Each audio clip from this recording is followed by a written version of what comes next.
Hello there guys, what is going on? Daniel Childs back here again for another edition of Let's Talk Chelsea. Hope you're doing well and keeping safe on this Thursday.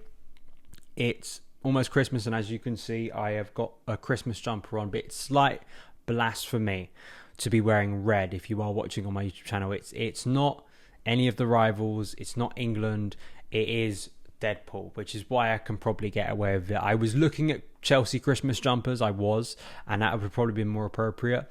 But I just thought they were overpriced and they didn't have good designs, and we're nearly at Christmas, so I want to make use of the money I invested on this Deadpool Christmas jumper for this year. So hopefully I can get away with it, even if it is a little bit of blasphemy wearing red on a Chelsea channel. But you know, it is Deadpool, so I think I can get away with it. Maybe next year, hit that like button if you'd like to see a Son of Chelsea Christmas jumper for 2023. Let's get the likes up for that, and maybe we can make it happen. But today's news video, new signings for 2023.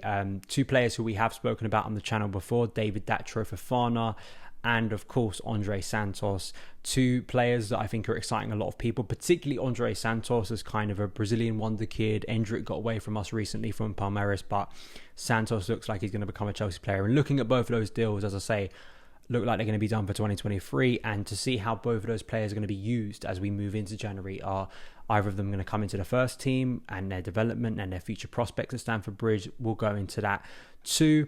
Before we do get into the news, and there was one other thing as well, Chukwuemeka apparently has been impressing, and this also, I think this video today, this show today at the end is going to kind of act as a bit of a preview for the Bournemouth game, because based on the time, based on being quite busy before Christmas, this is probably going to be the closest thing to a team selector. It just kind of hasn't worked out, unfortunately. So I'll give you my thoughts on the game and the sort of team that I think may appear. It's a bit like pre-season, isn't it, when you go into the first game of the season and you're not quite sure who's going to start. So to try and give a accurate starting 11 is probably going to be very difficult for a lot of us, but we'll go into that too.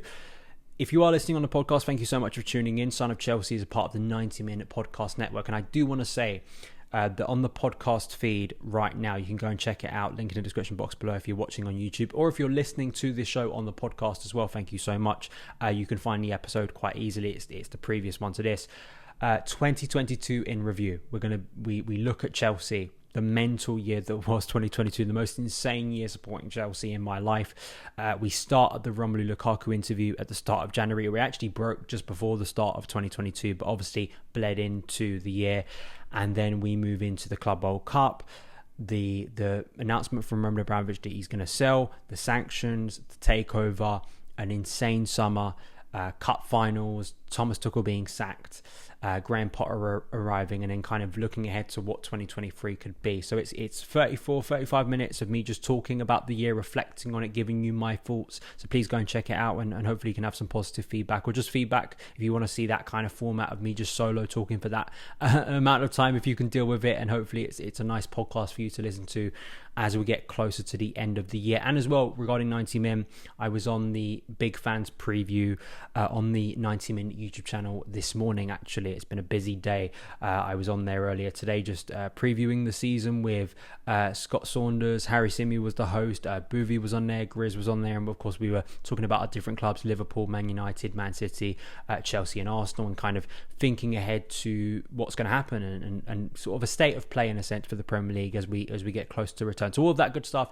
go and check it out. But let's look at the news. So the big one this morning, the first of two transfer stories regarding Chelsea today, exclusive from Fabrizio Romano: David Datro Fofana to Chelsea, done deal, and here we go. There's full agreement between all parties. Deal has been sealed. Apparently his medical test took place today in London on his birthday, so happy birthday to David Datro Fofana. Born in 2002, the Ivorian striker will join Chelsea from Mould for a €12 million fee, so around 10 million as we spoke about last week.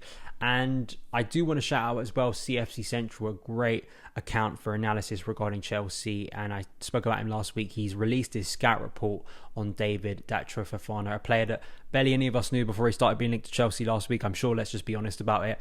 And he really has done the hard yards, put in the hard work to to sort of describe what the player is, his strengths, what he could bring to Chelsea. Definitely go and check out his work. His scout report, not only of Fofana, but he's done a lot of great work. And of course, he features on the London is Blue pod. Alex Goldberg will get him on this podcast, I'm sure, at some point. So definitely go and support his work because I think he deserves it. So David Fofana, what is going to happen with him as we head into January? There is a line of thinking that you send him out on loan instantly as a young player who's been playing consistently for Mould, to come into Chelsea and instantly be on the bench probably may not be the best thing for him. But with Armando Broja's injury and kind of that pressure on Chelsea to sign someone else in January, could Fofana become a wild card, quite a raw option for Chelsea and for Graham Potter in the second half of this season? And you bring him in and you do start to develop him at Chelsea rather than sending him out somewhere and then you have to go and buy someone else, and probably for a larger expense. Can we start developing him in the first team on our own? I know some people, of course, will be looking at other players in January, but I think there are other areas Chelsea should be investing in personally. Midfield and the right side of the defence is, for me, the top two, particularly central midfield. So if you can bring in Fofana, you've already done one of those, haven't you? And you can maybe bring him in, play FA Cup games. We'll see. I mean, I know that every player's development is different, and to chuck him into, you have to understand, for a young player, being brought into this Chelsea environment with the pressure, the expectation being stepped up another level, really a big jump, isn't it? Because when you come to Chelsea, even if you are seen as a young player, there is an expectation, and particularly as a centre forward at Chelsea, when we've been crying out for consistency in that area, I think it's a massive ask. So there is a psychological and I think cultural thing to it as well. It's not just, FIFA, let's just bring a talented player in and they're all going to do well and we start playing them. I'm sure there is that character part of him, but we will see. I think that it's nice to have that, is it fair to say, insurance policy of Fofana, but there is absolutely that option there, and I think that he could turn out to be something, as I say, raw, just a different option. We don't have that raw option in Broja. Could Fofana be that for the second half of the season? Let me know in the comments below. The other player today, Andrey Santos, apparently Chelsea, as I say, getting close to a deal. This was an exclusive from Lucas Pedrosa last night. Chelsea are going to sign Andrey Santos for around 20 million apparently. Similar fee actually to what we signed Carney Chukwuemeka, another midfielder from Aston Villa last summer, and apparently have beaten out Man City, beaten out Newcastle, beaten out other teams. It's a big coup for Chelsea, it really is. And for Santos, I know people are really excited about him, and when you think about central midfielders, we spoke about, Santos is not a defensive midfielder. From everything, from people who've watched him, from reading scout reports about him, he is a box-to-box midfielder, but he is someone who quite clearly at a young age already has a physicality and attributes and confidence on the pitch to really make an impact where it counts and where it matters, which is in the centre of the park. Midfield is such a crucial area. So the hope is we have signed, in some ways, the midfield, equivalent to, say, Endrick, but also maybe Vinicius Jr. That is why Chelsea and other clubs are going in for talents like this. And it's big news. I'm not quite sure. Andrey Santos, of course, has been playing a bit of first team football, but he's still extremely young. And like I said with Fofana, I get the sense that, because of the price, with Carney Chukwuemeka has been brought up into the first team squad and has played some first team minutes for Graham Potter. You're not completely averse to that, and maybe you're thinking politically, do you bring him in instantly? You can't just exactly take a 20 million player. Do you throw him, into the academy where he's playing in games where maybe he deserves to play at a high level? Do you send him out on loan to somewhere in Europe?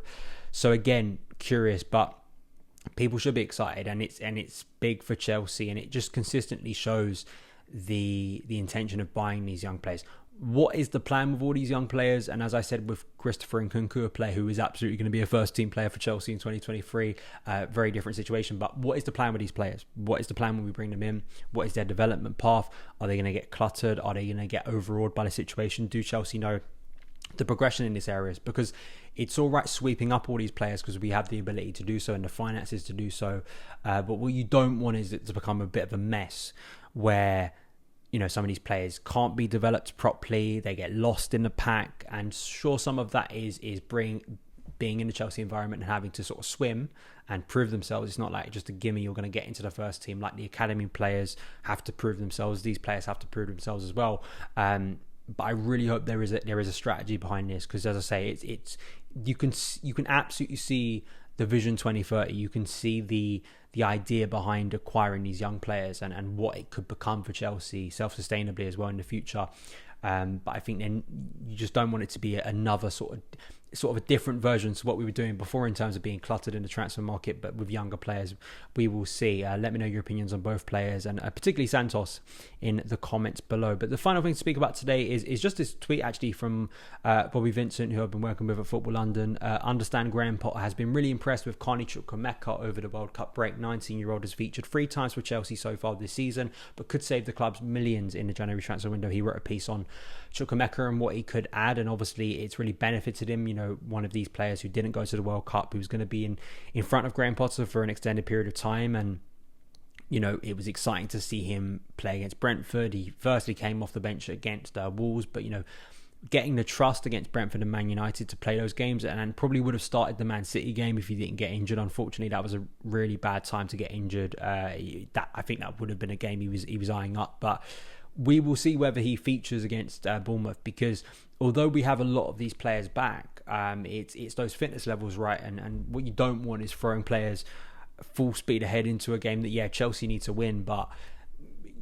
it's a bit like that pre-season thing. Are you going to go with players who actually trust a bit more, who you know have been building up that fitness over a period of time? I mean, Chukwuemeka did have an injury heading into the World Cup, so we'll see how he recovers there. But if he's been impressing, he could become a bit of a bonus player this year. He really could. And again, in such a key area, we've seen Lewis Hall promoted to the first team.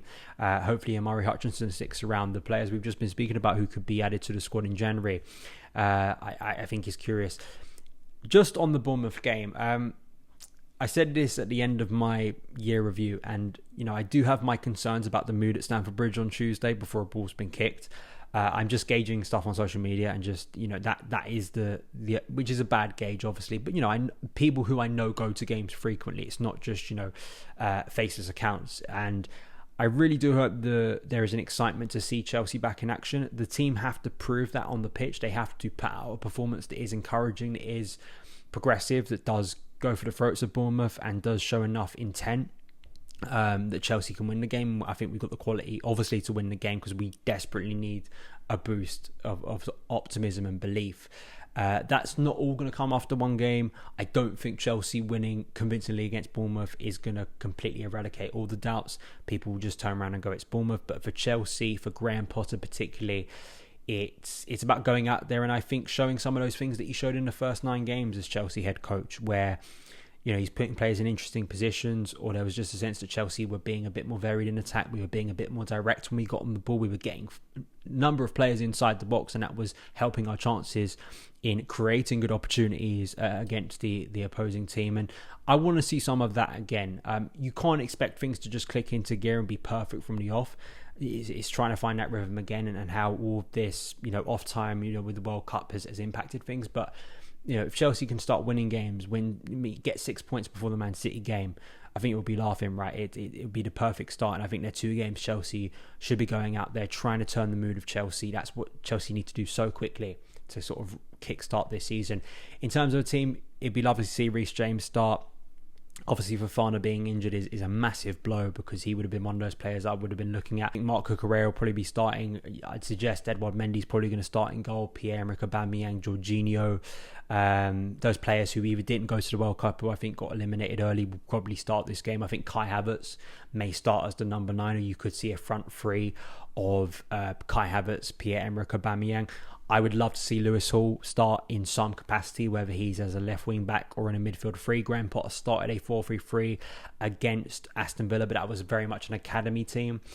We're not quite sure what the formation was against Brentford. I'd be more curious to see that one that he used, and whether he's going to go back to the 3-4-2-1 or something like that, 3-5-2. We will see. The 4-3-3 I do love, but we will see how that all shakes out. But I just hope it's a good performance, and it be wonderful heading into the final game of 2022, which has been such a difficult year for Chelsea for a number of reasons. It'd be wonderful to end the year on a high and kind of bookmark it and say we've won. Let's move in a positive direction for 2023. Let me know your thoughts. Thank you guys for tuning in. Thank you guys for watching. Follow me on Twitter at SonOfChelsea. Follow me on TikTok at SonOfChelsea as well. And I will see you again very soon. All the best.